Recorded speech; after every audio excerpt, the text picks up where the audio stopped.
Hello friends, இன்றைக்கி சூப்பரான கம்மன் அப்பளப்பு கூட்டு வாங்க எப்படி செய்யணும் பார்க்கலாம். இதை கடலைப்பருப்பு 100 கிராம் வேக வச்சு வச்சுக்கோங்க. அது கூட 200 கிராம் அளவுக்கு உருளைக்கிழங்கு வேக வச்சு அது கூட வச்சுருங்க. 1 ஸ்பூன் எண்ணெய் போட்டுக்கோங்க. 1/4 ஸ்பூன் அளவுக்கு கடுகு, 1/4 ஸ்பூன் உளுத்தம்பருப்பு, வரமிளகாய் போட்டுக்கோங்க. ஒரு 4 சின்ன வெங்காயத்தை பொடிங்க அதில் போட்டுக்கோங்க. ஒரு பச்சை மிளகாய், தக்காளி,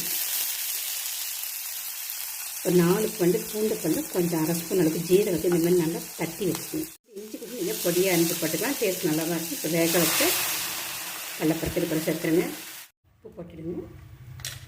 1/4 டீஸ்பூனுக்கு வெறும் மிளகாய் போட்டுட்டு இஞ்சி விட்டுருங்க.